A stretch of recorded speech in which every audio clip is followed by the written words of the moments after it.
आज हमने क्या करना था? पार्ट बी शुरू करना है। Please, law of obligations.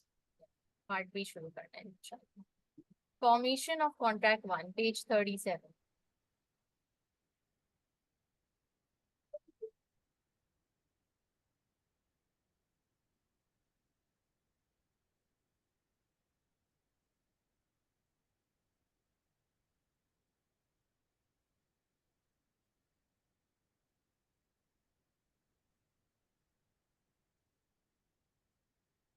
Okay, ये सबसे इंटरेस्टिंग सेगमेंट है या सेक्शन है in entire F4।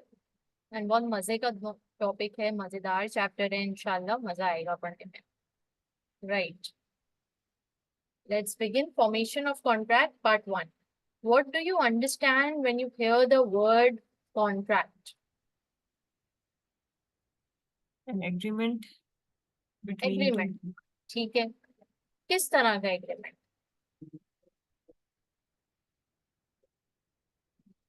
According to you किस तरह का अग्रीमेंट? क्या है इस अग्रीमेंट?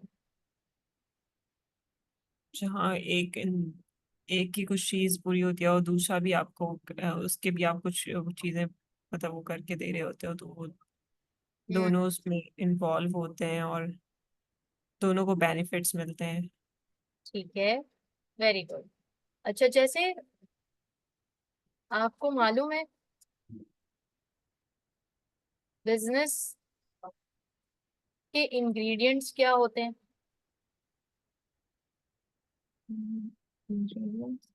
लाइक उसमें लो या लाइक फॉर एग्जाम्पल, मैं अगर आपसे कहूँ कि this is a cup of T, तो आप कैसे इस बात को वेरीफाई करोगी कि yes this is a cup of T? आपको उसकी खुशबू से पता चल जाएगा, यस और नो? यस। आपको उसकी कलर से पता चल जाएगा। आपको ये टेस्ट करके पता चल जाएगा कि ये टी है या कॉफी है, यस यस। और नो? तो यस। इसी तरह जब आप ये चीजें खुद एक्सपीरियंस करोगे तो आपको पता चल जाएगा that this is tea. Plus you are also familiar of the ingredients of the tea, and the ingredients of the tea you know are what? Right, all of these are the ingredients. इसी तरह एक शख्स बैठा है and वो shoes मेंड कर रहे हैं। क्या कर रहे हैं? शूज मेंड कर रहे हैं। He is called a cobbler, he is called a मोची। कैसे पता चलेगा आपको कि ये जो शख्स यहाँ बैठा है, मिस्टर एक्स, ये बिजनेसमैन है या ये किसी के अंडर काम कर रहा है, जिसको जॉब कर रहा है? कैसे पता चलेगा आपको? You are a third person, you don't know him, you just observe.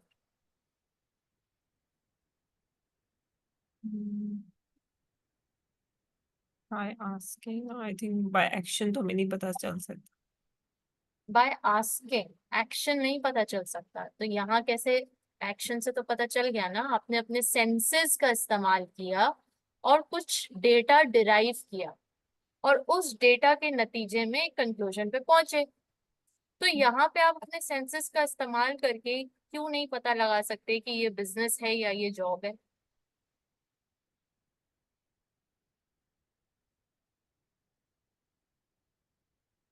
चलें ठीक है, मैं मान लेती हूँ। आपने कहा कि मैं पूछूंगी, जाके बात करूंगी, जब बात करूंगी तो पता चल जाएगा। मैं बोलूंगी अस्सलाम वालेकुम, कैसे हैं आप, क्या ये आपका अपना सेटअप है या किसी ने आपको लगवा के दिए या आप किसी के अंडर काम कर रहे हो? तो आपने बात की, आपने पूछा, very good.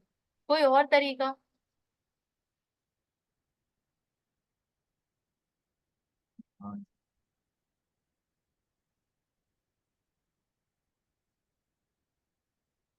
I don't know. Okay, आप ऑब्जर्व करोगे, ठीक है। क्या चीज ऑब्जर्व करनी है? कि क्या वो तमाम इंग्रेडिएंट्स जो कि एक बिजनेस के होते हैं वो इसमें मौजूद हैं या नहीं? तो सबसे पहली बात, आप FA1 MA1 सब पढ़ते हुए आए हो, F1 F2 F3। तो बिजनेस के क्या इंग्रेडिएंट्स होते हैं तहरीम? क्या क्या चीजें होती हैं किसी भी बिजनेस को बिजनेस ताकि वो कहलाया जाए? उसके लवाजमात क्या होते हैं?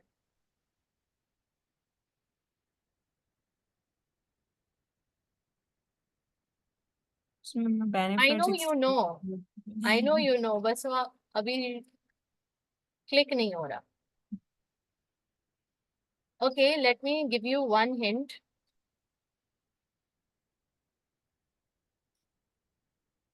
Assets, capital. Capital. What is capital?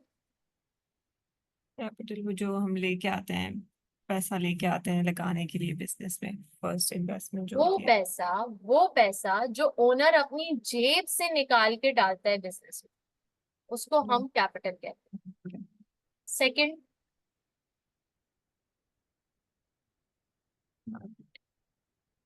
Liability, यानी कि लोन.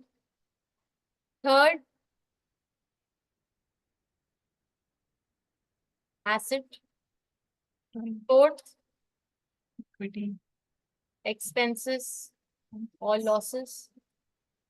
एंड फिफ्थ, इनकम और गेन्स. ये 5 इंग्रेडिएंट्स होते हैं किसी भी बिजनेस के. अगर ये 5 चीजें उसमें नहीं है तो वो बिजनेस नहीं है, वो फिर कुछ और है. वो फ्रीलांस हो सकता है. बट अगर ये 5 चीजें इन्वॉल्व हैं तो मतलब आप एक कारोबार कर रहे हो सकता है सोल प्रोप्राइटरशिप, हो सकता है पार्टनरशिप, हो सकता है छोटा कारोबार, हो सकता है बड़ा कारोबार, that is secondary. But every business must consist of these 5 things. It usually consists of, or mostly all businesses consist of. You cannot imagine a business without any one of this. Okay? Right. Right. तो इसको हम, अगर हम layman में बोलें तो ingredients, और अगर अकाउंटिंग के टेक्निकल टर्मिनोलॉजीज को यूज करते हुए बोलें तो बिजनेस एलिमेंट्स. ठीक है. और अब जो आप एसीसीए करने जा रहे हो, चार्टर्ड अकाउंटेंट बनने जा रहे हो, तो चार्टर्ड अकाउंटेंट करता क्या है? जैसे कि अगर मैं आपसे पूछूं कि डॉक्टर करता क्या है, तो आप क्या जवाब दोगे? इलाज, पेशेंट्स का, ट्रीटमेंट्स. वन वर्ड में, doctor basically is all about the human body. It could be an animal doctor as well, animal body, but it's all about the body. Right. Right. अब वो हो सकता है ऑर्थोपेडिक सर्जन हड्डियों का doctor हो सकता है, ईएनटी स्पेशलिस्ट हो सकता है कार्डियोलॉजिस्ट हो सकता है न्यूरोलॉजिस्ट हो, but whatever it is related to the body. Elements of the body, how to treat the body, how to heal the body, ये सब कुछ बॉडी से रिलेटेड. इसी तरह जब आप एसीसीए, मैं बोलती हूँ एसीसीए या चार्टर्ड अकाउंटेंट, तो आप चार्टर्ड अकाउंटेंट बन रहे हो तो क्या करोगे? बन के क्या करोगे? अकाउंट्स, फाइनेंस देखेंगे. वन वर्ड में, जैसे यहाँ पे हमने बोला body, one word, finance. Finance और मनी. ठीक है. It's all about finance, it's all about money. Money कब आया, कब गया, कितना आया, कितना गया, क्या रिकॉर्डिंग्स हो रही हैं, नहीं कर रहे, कौन सी ट्रांजैक्शंस हो रही हैं, कौन सी ट्रांजैक्शंस नहीं हुई. और देखा जाए तो पूरी की पूरी अकाउंटिंग में, यानी आप एसीसी के जितने भी सब्जेक्ट्स अभी तक पढ़ चुके हो और आगे पढ़ने वाले हो, उन सब में आपको अकाउंटिंग सिखाई जाएगी. अकाउंटिंग के अंदर 2 वर्ड्स छुपे हैं, और वो 2 वर्ड्स या 2 फंक्शंस क्या हैं अकाउंटिंग के, जरा बताइए मुझे. आप अभी तक पढ़ चुकी हैं F1 MM1, you should be knowing this. What do you understand by the word accounting when it comes in front of you?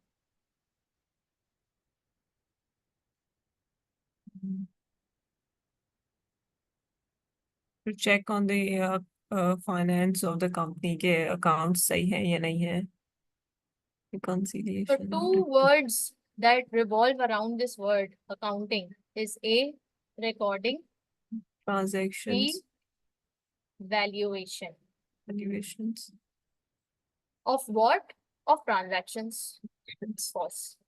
So recording में हम कुछ सवालात होते हैं और उन सवालात के जवाबात हम सीख रहे होते हैं throughout our ACCA subjects. Recording, what to record, where to record, which site to record,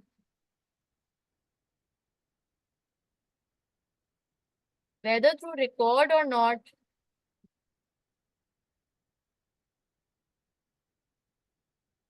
when to record,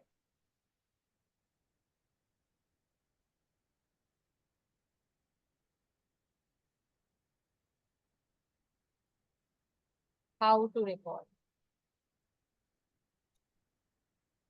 ये सारे सवालात के जवाबात हमें रिकॉर्डिंग के सेगमेंट में समझ आते हैं कि अच्छा रिकॉर्डिंग ऑफ ट्रांजैक्शन करनी है तो ट्रांजैक्शन की रिकॉर्डिंग कैसे करें, कहाँ करें, किस साइट पे करें, करें कि ना करें, कब करें, क्यों करें, कैसे करें।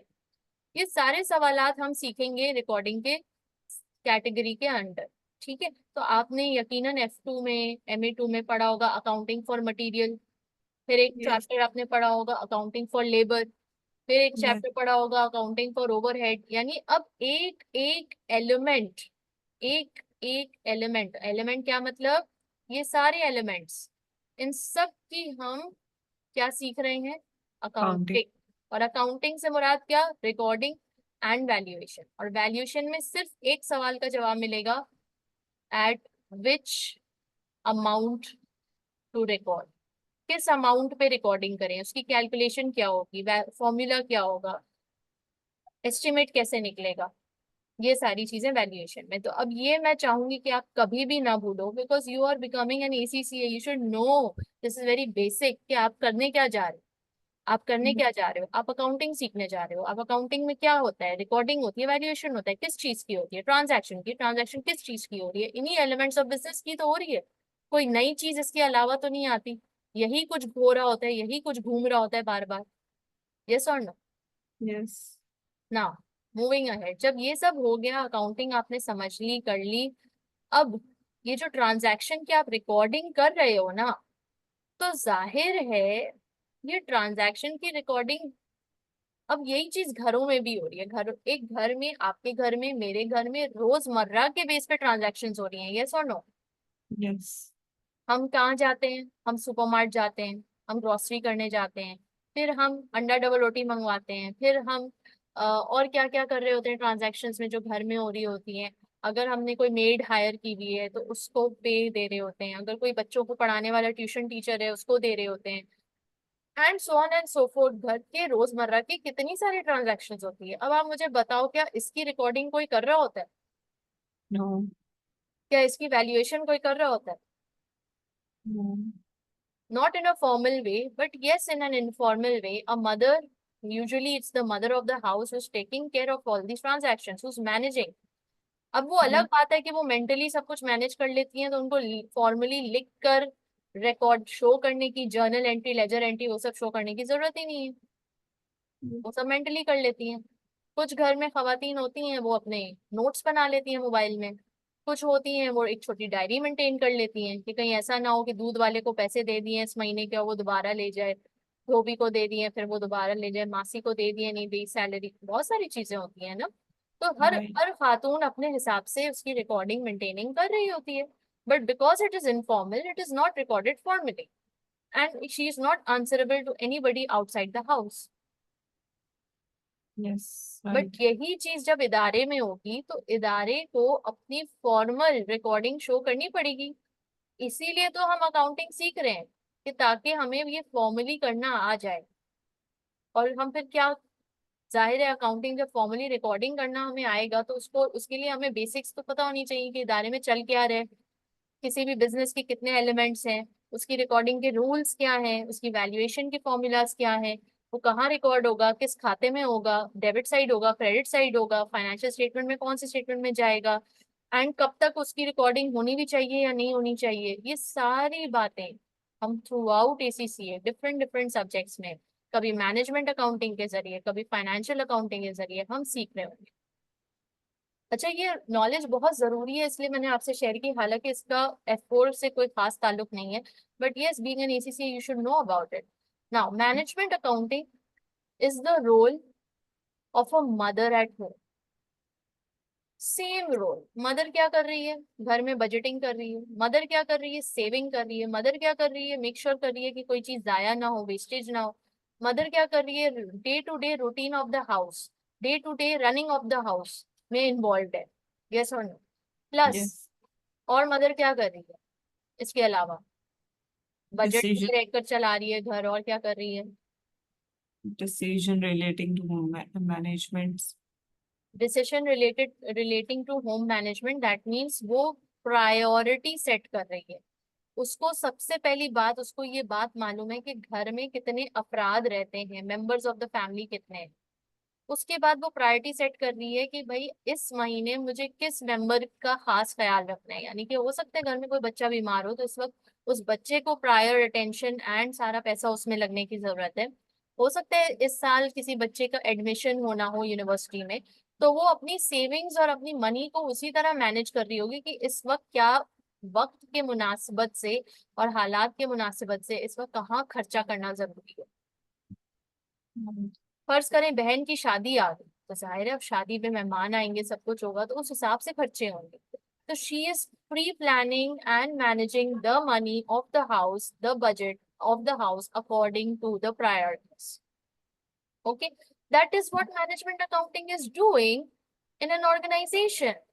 Day to day running of the organisation, day to day कौन से मेंबर का किस वक्त किसको क्या जरूरत है ख्याल रखना, जो रिसोर्सेस हैं इदारे के मेक श्योर करना कि वो वेस्ट ना हो, बजट में रहकर काम करना, ऑब्जेक्टिव को अचीव करना, तमाम एम्प्लॉयज जो है उनकी नीड्स पूरी हो। ठीक है, और यही सारी चीजें तो एमए कर रहे हैं, और कर क्या रहे हैं। और इसकी जो रिकॉर्डिंग हम कर रहे हैं उसको हम मैनेजमेंट अकाउंटिंग कहते हैं। whereas financial accounting is all related to the role of the father। Father का क्या रोल है घर में, जरा बताएं। लेके आना, पैसे लेके आना सिर्फ। Exactly, he is the breadwinner, so basically he is concerned about the source of finance, that is his priority या primary job।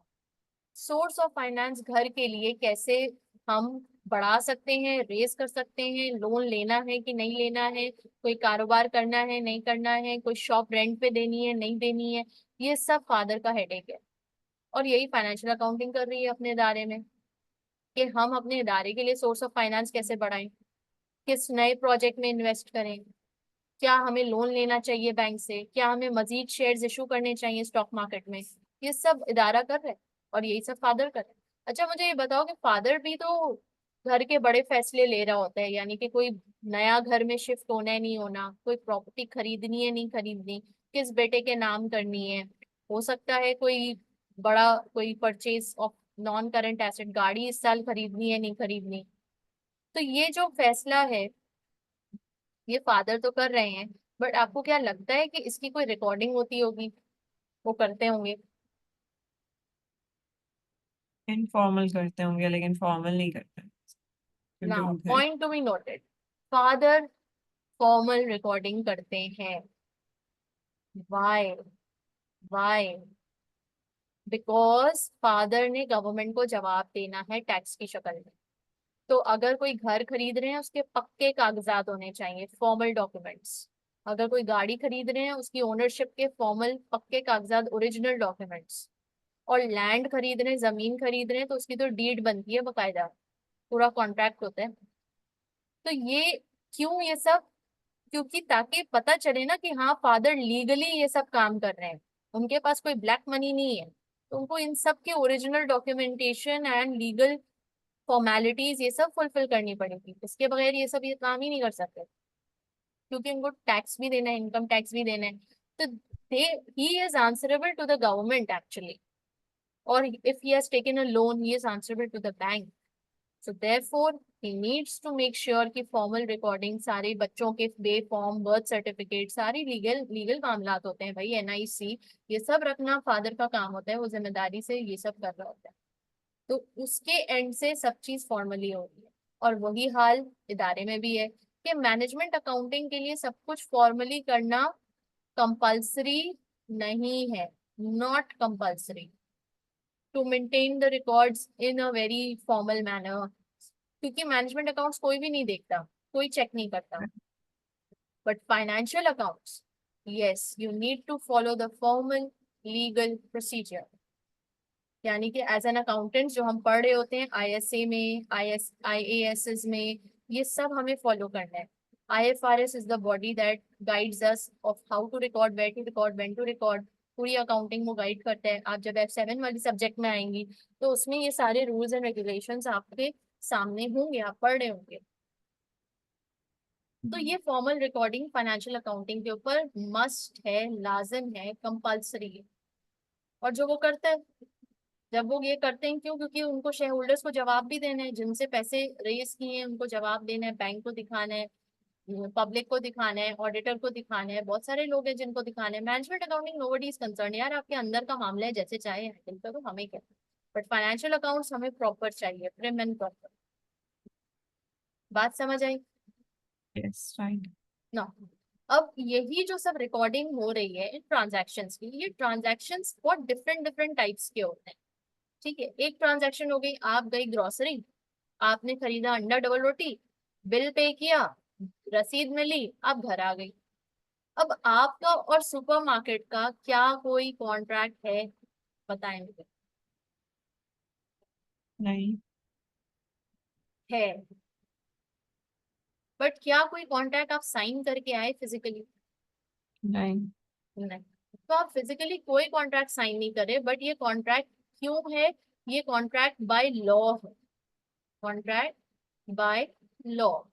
ये कस्टमर्स के लिए लॉ, एक कानून बनाया हुआ है कस्टमर प्रोटेक्शन एक्ट के तहत, जिसमें सेल्स एक्ट के नाम से, कस्टमर प्रोटेक्शन के नाम से एक कॉन्ट्रैक्ट है। कॉन्ट्रैक्ट नहीं है, लॉ है, कानून है। और उस कानून के तहत कस्टमर की राइट्स को प्रोटेक्ट किया जा रहा है। और जब कस्टमर के राइट्स प्रोटेक्टेड हैं, तो यही कानून, it is acting as a contract for the customer. यानी फर्ज करें, आप अंडा डबल रोटी खरीदा, आपने आपने पेप्सी का कैन खरीदा, आपने कोई और मेडिसिन खरीदी, और जब आप घर गई वो मेडिसिन पी, तो या मेडिसिन बच्चे को पिलाई तो बच्चा और बीमार पड़ गया, उल्टियां शुरू हो गई। तो जब आपने नोटिस किया कि अरे मेडिसिन तो एक्सपायर्ड थी, अब आप क्या करेंगे? Now you will rush to the hospital first and then you will sue that particular supermart की उन्होंने एक्सपायर्ड दवाइयां रखी ही क्यों, या आप फार्मेसी को सू करोगे कि आपने एक्सपायर्ड दवाई मुझे बेची कैसे। तो आपका तो कोई कॉन्ट्रैक्ट नहीं है, फिर आप कैसे सू कर रहे हो? तो यहाँ पता चला, it is contract by law. कानून आपको ये पूरा राइट देता है, हक देता है, आपका कस्टमर प्रोटेक्शन राइट्स हैं आपके, कि आपके साथ कोई ज्यादती नहीं कर सकता, कोई भी दुकानदार आपको कोई उल्लू नहीं बना सकता, आपको कोई चीट नहीं कर सकता। और अगर आप वो चीट करता हुआ पकड़ा गया या आपने पकड़ लिया, तो आप उसको सू कर सकते हो। और जब सू करोगे तो यकीनन सारे एविडेंसेस और इन्वेस्टिगेशन के बाद, अगर आप जेन्युइनली हो, जेन्युइनली आपको वो किया गया है, आप विक्टिम हो, तो आपको कंपनसेशन मिलेगी, हर हाल में डैमेजेस मिलेंगे। ठीक है, तो ये एक तरह का कॉन्ट्रैक्ट हो गया। दूसरा, दूसरी ट्रांजैक्शन, जहां पे आप किसी कार डीलर के पास जा रहे हो और वहां पे आपको गाड़ी खरीदनी है बकायदा तौर पे, तो वहां पे एक प्रॉपर डॉक्यूमेंट साइन हो रहा है, जिसको हम एक फॉर्मल कॉन्ट्रैक्ट कहते हैं, कि आपका कॉन्ट्रैक्ट के मुताबिक आपकी डिलीवरी ये होगी, चार्जेस ये होंगे, डाउन पेमेंट ये होगी, इतनी फला तारीख को मिल जाएगी गाड़ी, गाड़ी का मॉडल नंबर ये है, और क्या आपने उसके रजिस्ट्रेशन नंबर के भी पैसे दिए हैं नहीं दिए हैं, सारी डिटेल्स, आपका नाम, आपका पता, ओनरशिप, ब्रांड न्यू गाड़ी ले रहे हो या सेकंड हैंड ले रहे हो, सारी डिस्क्रिप्शन इसमें मौजूद है। तो ये एक रिटन कॉन्ट्रैक्ट हो गया, ये आपका बाय लॉ कॉन्ट्रैक्ट हो गया। और एक कॉन्ट्रैक्ट है वर्बली। वर्बली आप सिर्फ वर्बली किसी के को कमिट कर रहे हो कि हाँ बेटा तुम आओगे ना कल, तो तुम्हें ये पेंटिंग बड़ी अच्छी लगी है ना, तो ये मैं तुम्ही को ही बेचूंगा, मैं और किसी को नहीं बेचूंगा, जाओ जाओ मैंने ये बुक कर ली है, कल पैसे लेकर आना ले लेना। और जब कल वो आया बंदा, उसने कहा कि अरे मेरी पेंटिंग कहाँ है, तो बेच गई, वो तो बेच दी। अरे आपने क्यों बेची, आपने तो कमिट किया था, आपने तो मुझसे वादा किया था कि आप किसी को नहीं बेचोगे, सिर्फ मुझे बेचोगे।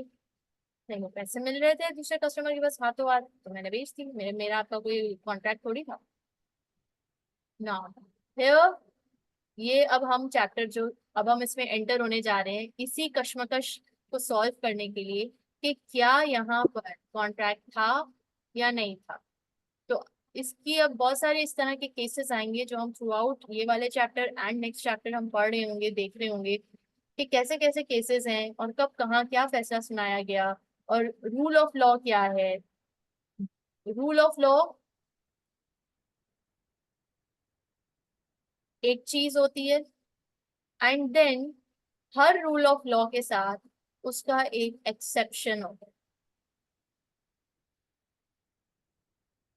यानी कि अगर एक कानून है कि ट्रैफिक सिग्नल ब्रेक नहीं करना, और ट्रैफिक सिग्नल ब्रेक किया तो 50 पाउंड्स का चालान, फॉर एग्जाम्पल, तो एक्सेप्शन इस लॉ का क्या हो सकता है? एक्सेप्शन टू द लॉ कि कब आप पे 50 पाउंड्स का चालान नहीं लगेगा, in only in the case of emergency, and the emergency should be a life taking reason. यानी कि कोई एक्सीडेंट हुआ हुआ शख्स पीछे गाड़ी में है, उसको खून बह रहा है, उसको फौरन हॉस्पिटल में पहुंचाना है, तो सिग्नल तोड़ के आगे जाया जा सकता है, आप पे कोई चालान नहीं होगा, कोई पेनल्टी नहीं। तो that's the exception to the law. तो हर कानून का कोई ना कोई एक्सेप्शन है, जो कि हम through out the case studies पढ़ रहे होंगे, देख रहे होंगे, हम एक रूल ऑफ लॉ देख रहे होंगे और फिर हम उसका एक्सेप्शन देख रहे होंगे।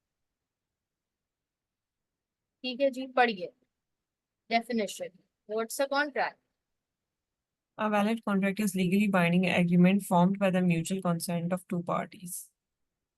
अच्छा, अब मुझे एक बात बताओ, आप आपने कमिट किया, आपके पास एक कॉल आई आपके दोस्त की, और दोस्त ने कहा कि चलो कल जो है ना नाश्ते पे फला जगह चलते हैं। आपने उसको कमिट कर लिया, आपने कहा हाँ ठीक है चलते हैं। अब कल सुबह आ गई, कल सुबह 9 बजे आपने, आप रेडी नहीं, दोस्त की कॉल पे कॉल आ रही है, क्या हुआ, रेडी हो, पहुंचे नहीं, कहाँ हो? आप कह रहे हो कि नहीं मैं नहीं आ सकता। तो दोस्त आपसे पूछेगा कि क्यों, तुम तो कल हाँ हाँ, तुमने तो कल हामी भरी थी, अचानक से क्यों? आपने कहा यार मैं नहीं आ सकता, वो दरअसल दरअसल मेरे घर में मेहमान आ गए, तो अब मैं नहीं आ पाऊंगा।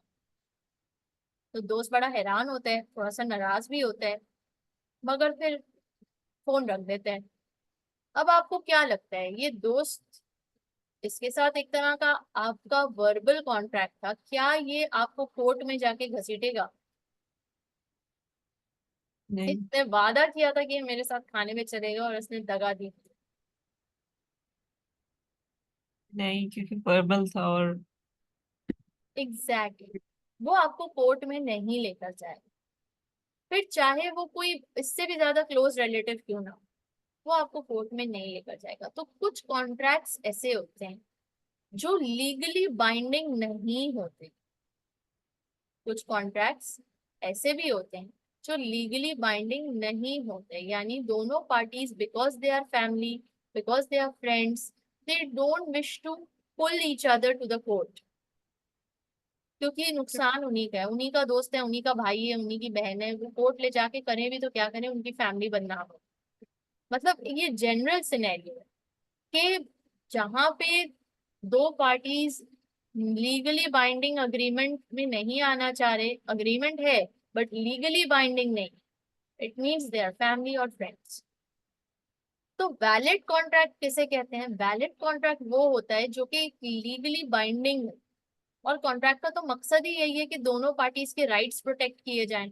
पार्टी ए पार्टी बी, ट्रांजैक्शन तो हो रही है दोनों के बीच में, मगर अगर कॉन्ट्रैक्ट के थ्रू होगी तो दोनों पार्टीज के राइट्स प्रोटेक्ट होंगे। यानी कोई भी ब्रीच करेगा तो ये लोग कोर्ट जा सकते हैं, और जब ये लोग कोर्ट जाएंगे तो इनको कंपेंसेशन मिल जाएगी, इनको मदद मिलेगी। यस और no? yes. So that's a valid contract. A valid contract must be legally binding agreement formed by the mutual consent of two parties. दोनों parties का रजामंद होना जरूरी है, दोनों राजी हंसी खुशी कॉन्ट्रैक्ट साइन करेंगे, उसके टर्म्स एंड कंडीशंस को मानेंगे, और फिर इस कॉन्ट्रैक्ट में एंटर होते ही ट्रांजैक्शन अपनी शुरू करेंगे, या जो भी कमिटमेंट है वो शुरू करेंगे। हाँ, दौराने कॉन्ट्रैक्ट, दौराने कमिटमेंट फुलफिल करते हुए अचानक से अगर कोई एक शख्स बैक ऑफ करता है या ब्रीच करता है, तो फिर दूसरे शख्स के पास पूरी अथॉरिटी, पूरा राइट है कि वो कोर्ट में जाके सू कर सकते। Clear? Next.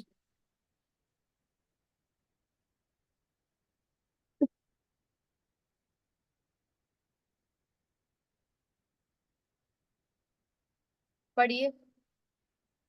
Contract may be defined as an agreement which legally bind the parties. The underlying theory is that the contract is the outcome of consenting mind. However, parties are judged by what they have said, written, or done rather than by what they are actually thinking.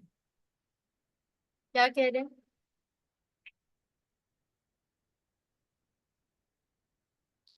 इसमें means क्या अगर बात समझाई जा रही जब भी हम कॉन्ट्रैक्ट कर रहे होते हैं तो वो हम कंसेंटिंग माइंड से कर रहे होते हैं कि दोनों पार्टीज कंसेंट होती है उसमें. However, parties are judged by what they have said, written or done rather than by what they were actually thinking. यानी थॉट्स एविडेंस में नहीं शामिल होते. थॉट्स की बुनियाद पे कोई फैसला नहीं दिया जाता. फैसला किस पे दिया जाता है? जो उन्होंने कहा, जो उन्होंने लिखा और जो उन्होंने किया. इन तीन राइट. चीजों को सामने रखते हुए जजमेंट पास की जाती है, नॉट कि ये मैंने ऐसा सोचा था ऐसा हो जाता. ठीक है. Next, factors affecting the modern contract. कौन से फैक्टर्स हैं जो मॉडर्न डे कॉन्ट्रैक्ट को अफेक्ट करते हैं? Number 1, inequality of bargaining power. Number 2, standard form of contract. अब क्या मतलब है इन दोनों का? इनइक्वालिटी ऑफ बार्गेनिंग पावर का मतलब है एक पार्टी ए है, एक पार्टी बी है. By status party A is higher than party B in status, economic status, financial status, could be position wise.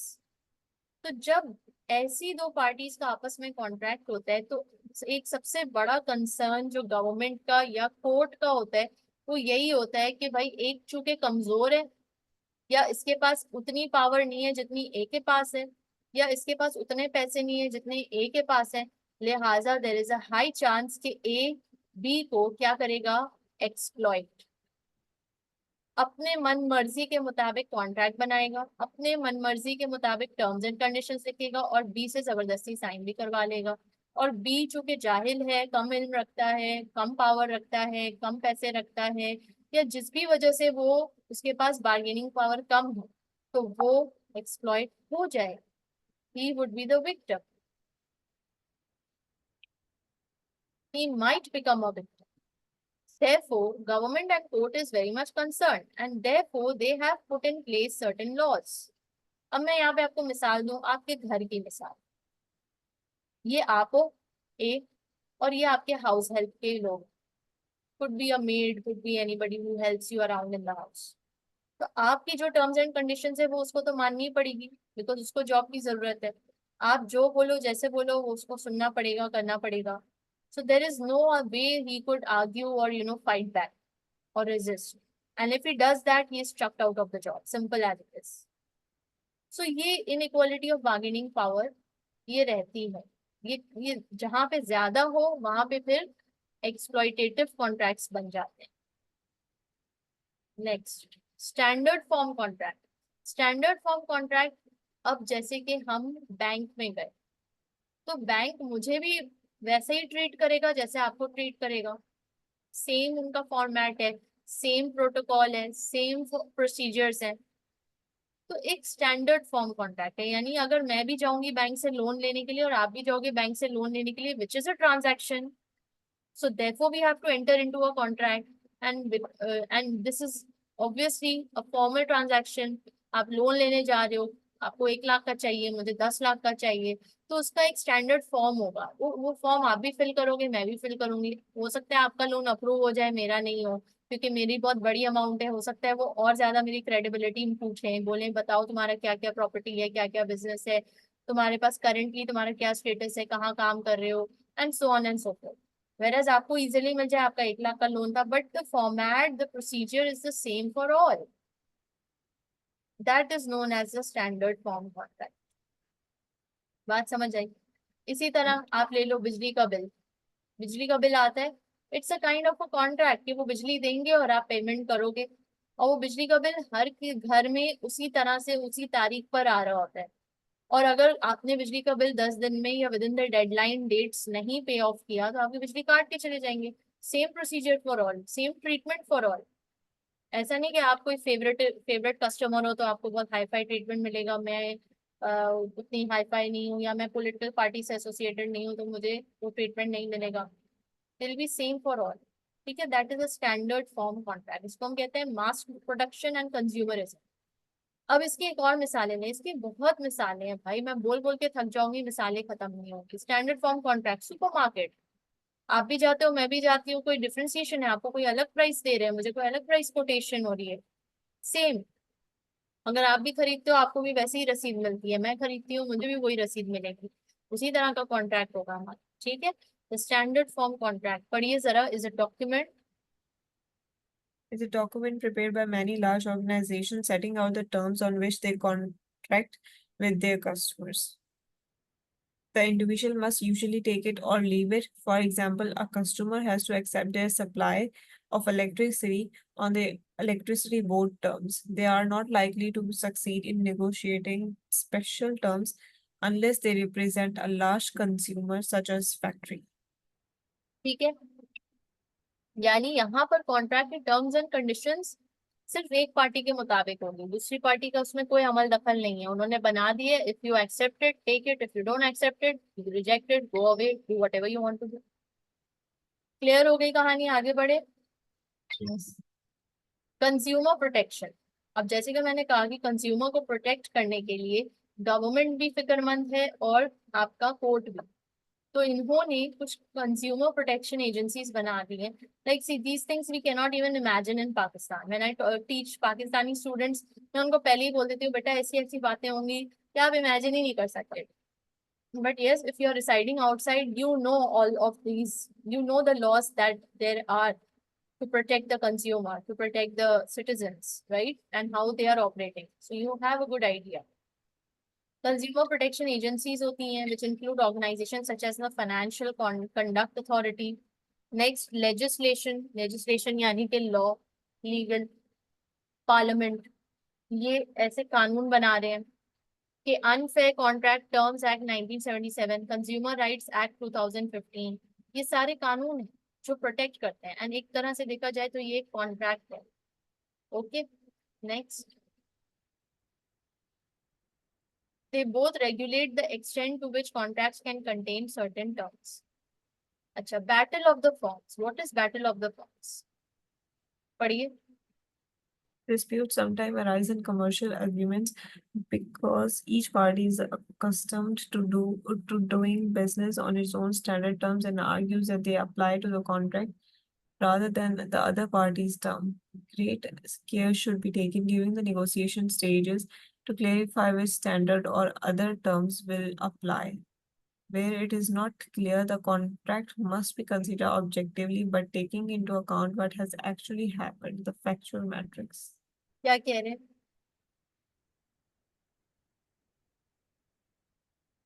एक पार्टी कहती है कि उनके स्टैंडर्ड ऑफ टर्म्स को अग्री किया जाए और दूसरी पार्टी कहती है कि हमारे उसको मतलब दूसरी पार्टी के ना करें और हम अपनी करें. ऑल राइट, इसको हम केस स्टडी के थ्रू समझते हैं। फैक्ट्स पढ़िए। The claimant, a manufacturer of control system for motor vehicles, purchased paddle sensors from the defendant which were defective and caused substantial losses. Both parties argue that their standard term applies to the contract. The defendant's standard terms exclude liability for consequential loss or damage and limited liability to carry out work of repair. Decision. The contract was not governed by either set of standard terms, as it was clear that neither party has accepted the other party's term. The court held that the contract was governed by the terms implied by the Sales of Good Act 1979. All right, अब यहाँ हो क्या है? अब नाम से ही पता चल रहा है, battle of the forms. Battle of the forms यानी कि एक आपका सेट स्टैंडर्ड है काम करने का, एक मेरा सेट स्टैंडर्ड है काम करने का। आप बिजनेस ए हो, मैं बिजनेस बी हूँ, ठीक है। अब बिजनेस ए और बिजनेस बी आपस में कोई ट्रांजैक्शन करते हैं और बिजनेस ए ये समझता है कि उसके स्टैंडर्ड पॉलिसीज के मुताबिक, जैसे कि यहाँ केस में बताया गया कि अगर कोई डिफेक्टेड माल में कोई डिफेक्ट निकला तो मेरी जिम्मेदारी नहीं है कि मैं इसको रिपेयर करूंगा। वेरएज बी बोलता है कि मेरे पॉलिसी के मुताबिक जहां से भी आप माल खरीदते हैं अगर वो डिफेक्टेड होता है तो वो मैन्युफैक्चरर की ही रिस्पॉन्सिबिलिटी होती है कि वो रिपेयर करवा के दे या वो रिफंड करे, दोनों में से कोई एक चीज।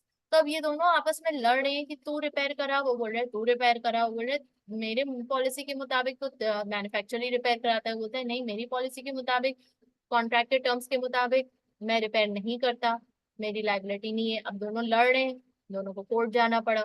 कोर्ट गए, कोर्ट ने क्या फैसला सुना? कोर्ट ने फैसला सुनाया कि बेटा ना ए ने बी की टर्म्स एंड कंडीशंस को एक्सेप्ट किया था, ना बी ने ए की टर्म्स एंड कंडीशंस को एक्सेप्ट किया था। दोनों के अपने अपने टर्म्स एंड कंडीशंस थे, बट उनके अपने माइंड में थे या अपने इदारे में थे, राइट। लेकिन ये एक दूसरे से उन्होंने ना डिस्कस किए, ना उसको एक्सेप्ट करवाया before entering into the contract या बिफोर डूइंग द ट्रांजैक्शन। लिहाजा अब क्या चीज अप्लाई होगी? दोनों में से कोई भी अप्लाई नहीं होगा, सेल्स ऑफ गुड्स एक्ट कानून अप्लाई होगा। और अगर इस कानून में लिखा है कि जो सेलर है वो अगर डिफेक्टेड माल बेचता है, तो और एविडेंस यही मिले कि at the time of sale the goods are were defected, तो फिर उसकी रिस्पॉन्सिबिलिटी उसी को रिपेयर करानी है। और अगर डिफेक्ट उससे हुआ है, यानी जिसने खरीदा है, परचेजर, उसके घर जाके उसके बच्चे ने तोड़ दिया, तो फिर ऑब्वियसली वो उसकी लाइबिलिटी नहीं। तो ये सेल्स ऑफ गुड्स एक्ट के मुताबिक फैसला होगा जो भी होगा। ठीक है, बात समझ आ गई? नेक्स्ट, इलेक्ट्रॉनिक कॉन्ट्रैक्ट पढ़िए। This show has been concerned with formulating the rules for oral and written contract for centuries and causes and cases case described in the 1800s continue to be valid.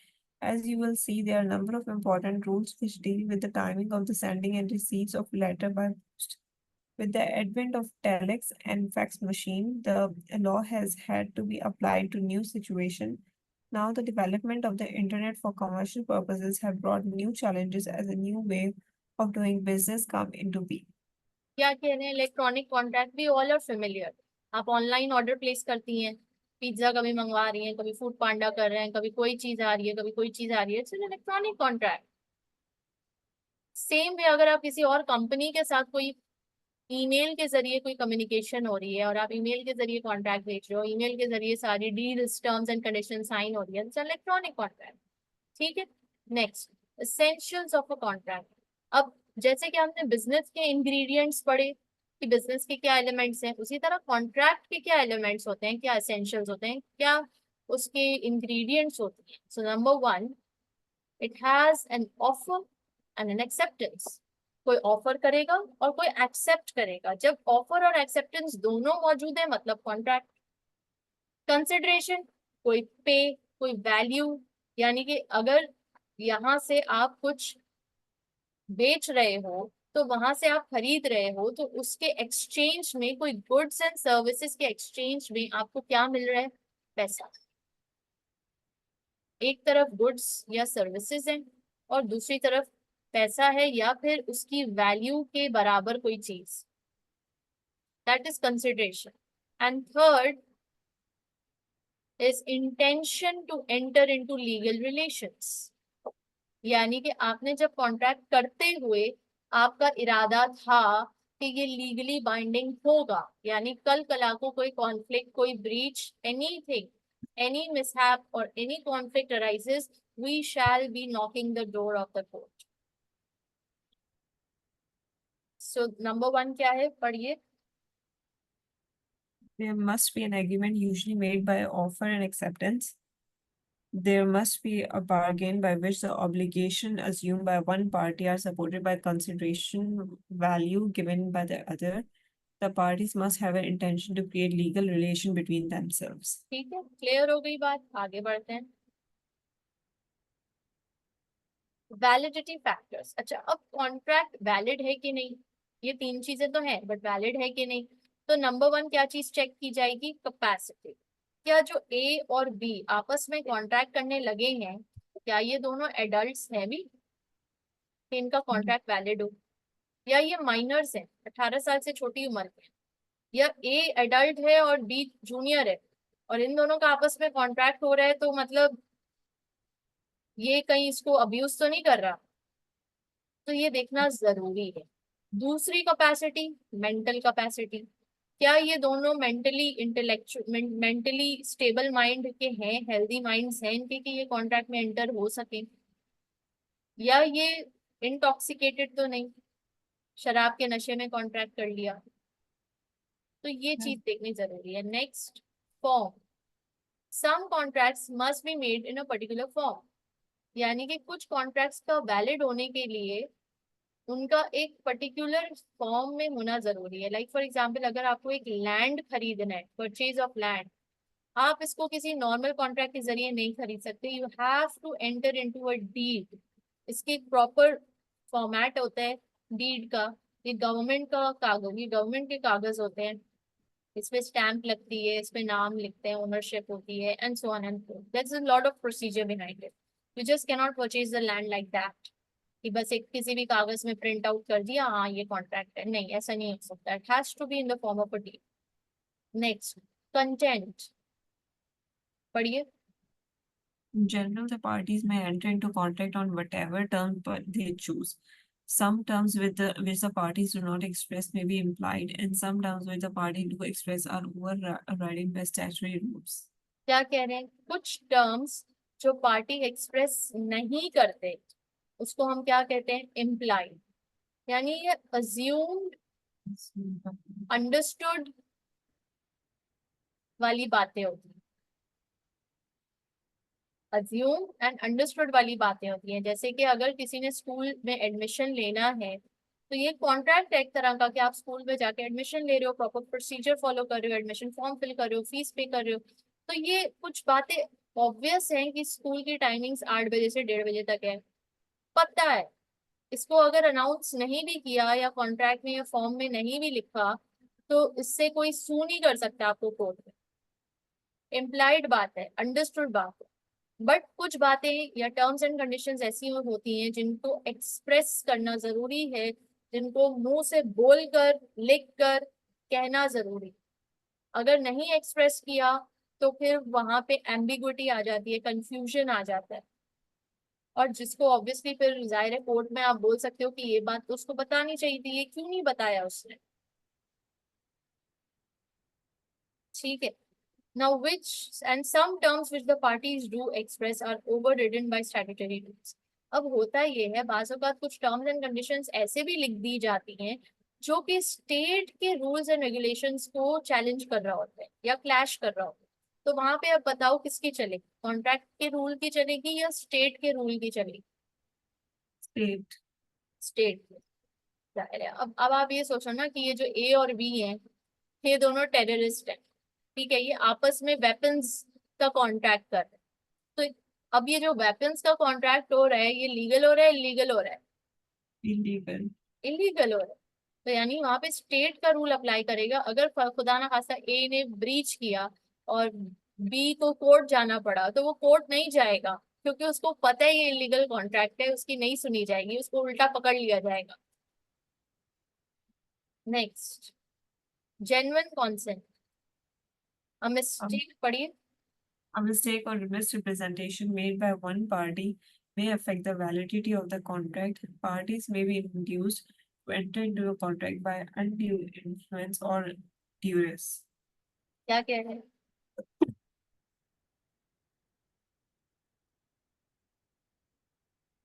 Genuine consent.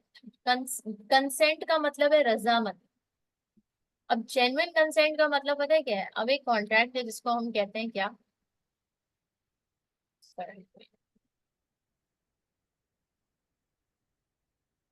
एक contract है जिसको हम कहते हैं निकाह।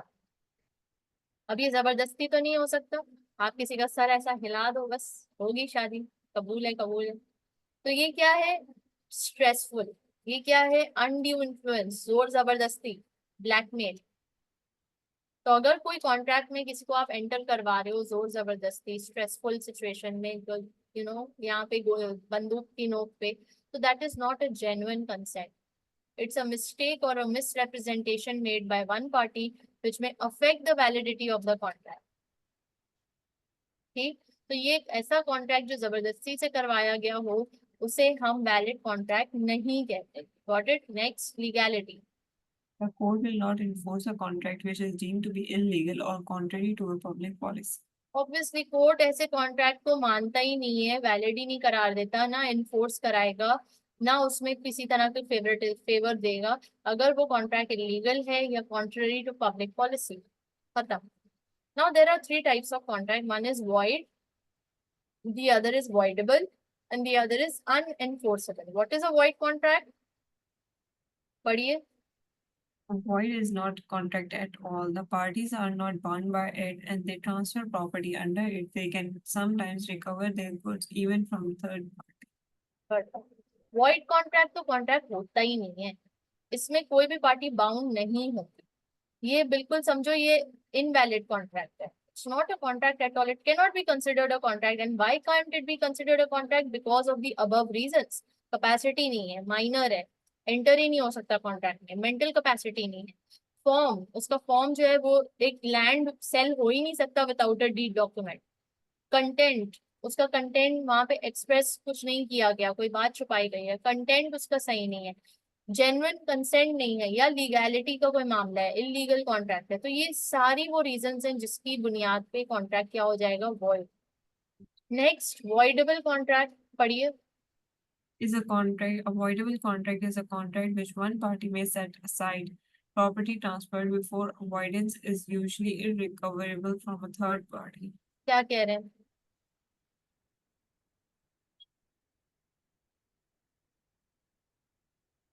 Voidable contract जहां पे कोई एक पार्टी इस कॉन्ट्रैक्ट को खत्म कर सकती है, अलग कर सकती है, बोल सकती है कि नहीं ये तो, इसका तो कोई सर और पैर ही नहीं है, या वॉट एवर, दैट्स एक पार्टी ये कर सकती है। ठीक है। An unenforceable contract is a valid contract and property transferred under it cannot be recovered even from the other party to the contract. But if either party refuses to perform or to complete their part of performance of the contract, the other party cannot compel them to do so. A contract is usually unenforceable when the required evidence of its terms, for example, written evidence of a contract relating to land, is not available. Unenforceable contract यानी इस contract को करवाया नहीं जा सकता, enforce नहीं करवाया जा सकता। हालांकि ये वैलिड कॉन्ट्रैक्ट है, बट इसको एनफोर्स नहीं कराया जा सकता। एंड इसमें एक पार्टी हो सकता है रिफ्यूज करे कि उसको परफॉर्म करना ही नहीं है, वो उसको फुलफिल करना ही नहीं चाहती, तो आप उसको जोर जबरदस्ती फुलफिल नहीं करवा सकते। अब इसमें क्यों ये ऐसा हो रहा है? बिकॉज इसमें एविडेंस ही नहीं है कि ये कॉन्ट्रैक्ट हुआ भी था, इसका इसमें एविडेंस नहीं है। तो अब आप कैसे, किस नतीजे में पहुंचोगे? और कोई एविडेंस ही नहीं है आपके पास, कैसे इसको बोलोगे वॉइड कॉन्ट्रैक्ट, कैसे बोलोगे void? हो सकता है हुआ हो, वाकई में हुआ हो सकता है नहीं हुआ हो, who knows? It is unenforceable contract. ठीक है, ये तीनों टर्मिनोलॉजीज क्लियर होनी चाहिए। आगे Void में है कि सारे वो जो ऊपर वाली हमने पढ़ी हैं सारे ये पूरे होने चाहिए, एसेंशियल एलिमेंट्स पूरे होने चाहिए। ये for the validity of the contract these points are necessary.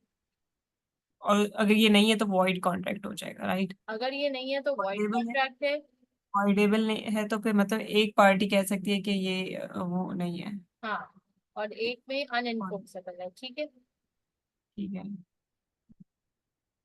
अच्छा जी, फॉर्म ऑफ अ कॉन्ट्रैक्ट। अनइन्फोर्स मतलब एविडेंस नहीं है कॉन्ट्रैक्ट का कोई भी। एग्जाम्पल दे रहे हैं कि एविडेंस नहीं है, this could be one of the reasons for it to be unenforceable, but there could be a number of other reasons as well. Acha. As a general rule, a contract may be made in any form, verbal, written, ठीक है, deed, written next. writing। Contracts by deed, leases होते हैं for 3 years or more, conveyance or transfer of legal estate, a promise not supported by consideration such as a covenant, for example, a regular sum to a charity.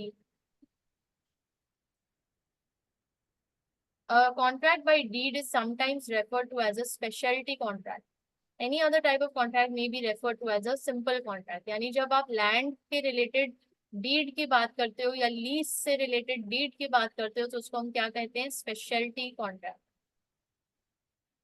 Next, contracts which must be in writing, यानी ये वो contracts हैं जिनको आप verbally कर ही नहीं सकते। Land और इन चीजों में तो हम ये डीड यूज भी नहीं करते, उसमें तो हम रिटन यूज करते हैं। किसमें? जब हम लैंड परचेज करें या कुछ हाँ, करें तो हम डीड का यूज भी नहीं करते, तो फिर उनको स्पेशलिटी कॉन्ट्रैक्ट कहते हैं। जी जी, उसमें हम डीड का इस्तेमाल करते हैं तो उसको हम स्पेशलिटी कॉन्ट्रैक्ट करते हैं।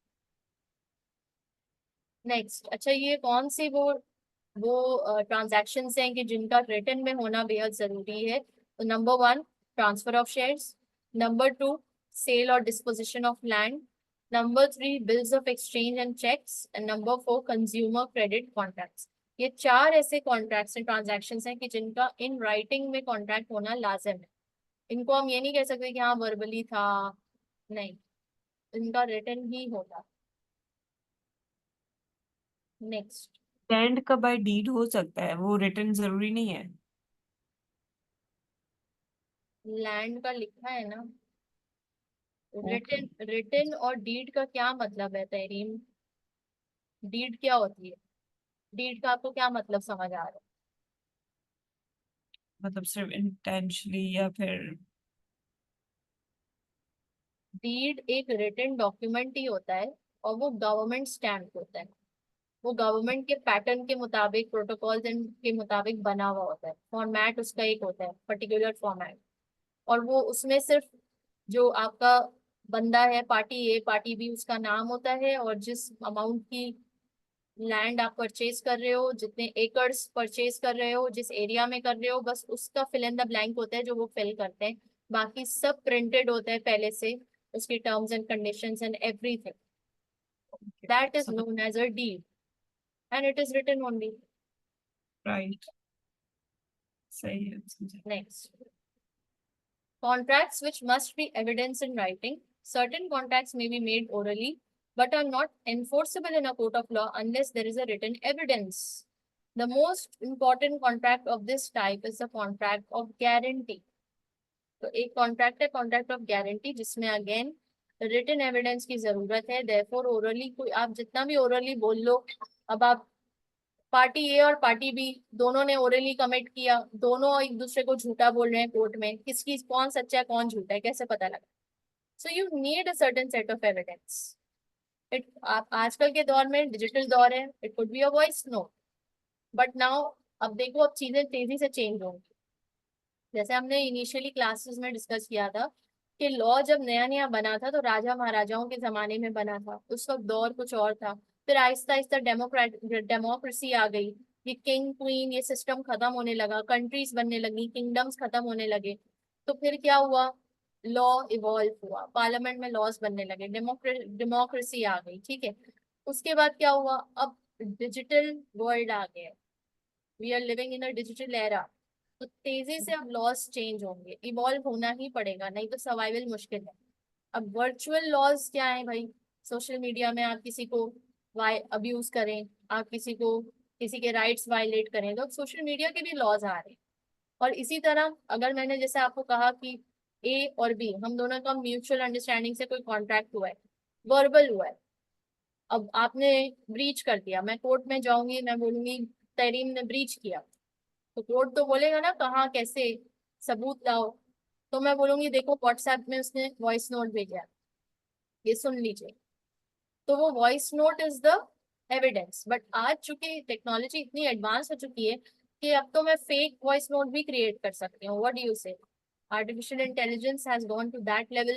I can take your picture, I can make you dance, I can use your voice, I can make you say any of the words and make it viral. Right. That's a misuse or abuse of the technology. But yes, I can do that. But then court has to find out, law has to find out a way to differentiate between the fake and the original. Otherwise, कानून जो कहते चले आ रहे हैं कि कानून अंधा होता है, तो वो अंधा ही हो जाएगा। है, आगे बढ़ते ऑफर। अच्छा, अब मैं चाह रही हूँ कि हम यहाँ पे पॉज करें, क्योंकि अब जो शुरू होने वाला है वो और भी इंटरेस्टिंग है। एंड मैं चाहती हूँ कि उसमें पूरी तवज्जो हो हमारी। और जब हम ये स्टार्ट करें ऑफर एंड एक्सेप्टेंस, तो फिर हम ये चैप्टर में ब्रेक नहीं लगा, फिर ये चैप्टर हम कंप्लीट करके होंगे, क्योंकि काफी लंबा चैप्टर है एंड काफी सारी डिटेल्स हैं छोटी छोटी। तो I want you to have sit with a fresh mind when you are we are doing this chapter together. So I am stopping till here. अभी तक हम काफी कुछ कर चुके हैं, काफी सारी बातें हमने की, इसको आप रिवाइज कीजिएगा। इंशाल्लाह अगली क्लास में हम ऑफर से शुरू करेंगे और फिर हम खत्म नहीं करेंगे इंशाल्लाह। बीच में ब्रेक नहीं लेंगे, हम पूरा कंप्लीट करेंगे कॉन्ट्रैक्ट के टॉपिक को। ठीक है, बात समझ आई? कोई सवाल यहाँ तक? ये काफी सारी चीजें हैं, I don't want you to burden of information जो होता है वो ना फील। ठीक है जी तरीम, कोई कोई सवाल?